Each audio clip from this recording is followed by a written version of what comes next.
निधिवन उत्तर प्रदेश के मथुरा जिले में स्थित ये इलाका शायद दुनिया की सबसे रहस्यमयी जगहों में से एक है, क्योंकि ऐसा माना जाता है कि यहाँ रोज रात को स्वयं भगवान कृष्ण आते हैं। हर रोज शाम ढलने के बाद यहाँ श्री कृष्ण गोपियों के साथ रास करते हैं, मंदिर के अंदर जाकर भोग भी लगाते हैं और सुबह होते ही वापस अपने धाम चले जाते हैं। ये जगह इतनी खास इसलिए भी है क्योंकि ये सिर्फ एक कहानी नहीं बल्कि श्री कृष्ण के आने के कई सबूत यहाँ हर रोज मिलते हैं।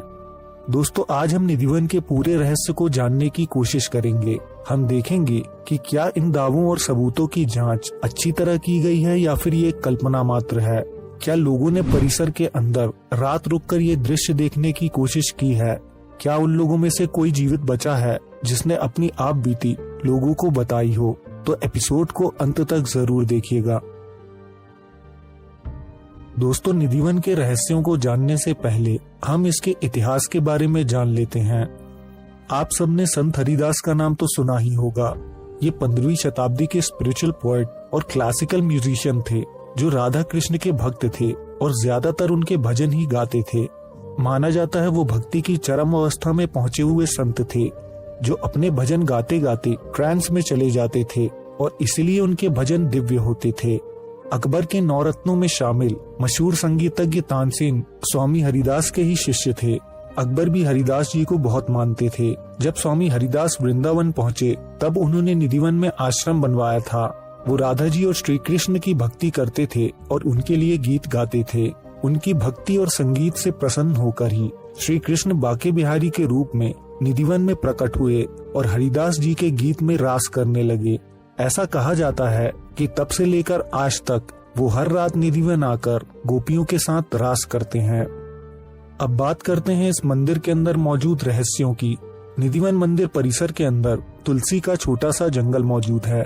इसके अलावा यहाँ ऐसे अद्भुत पेड़ भी हैं जिनका तना सूखा हुआ नजर आता है लेकिन इनकी पत्तियां हरी भरी होती हैं।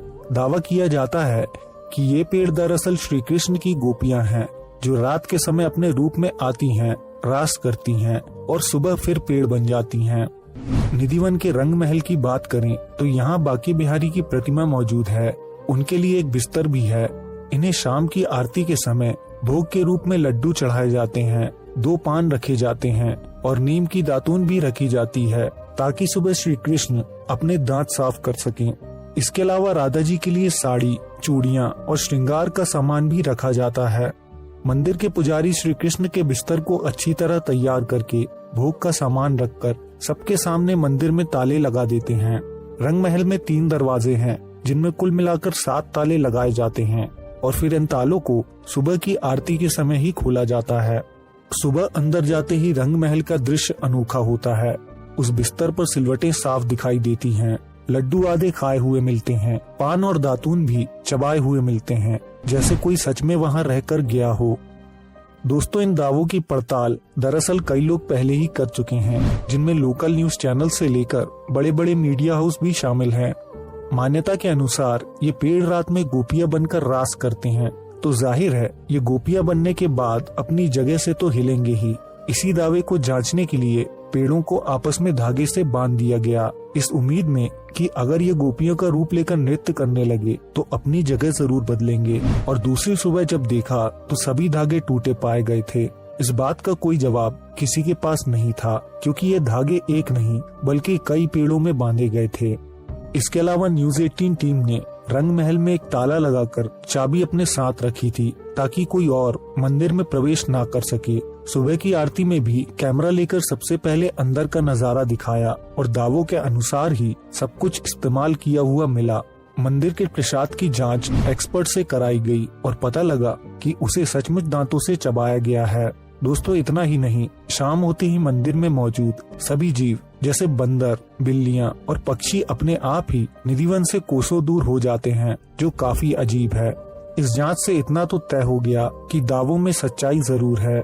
दोस्तों, पुजारी जी की माने तो कई लोगों ने रात को चोरी छुपे परिसर के अंदर छुपकर श्री कृष्ण की रासलीला को देखने का प्रयास किया है।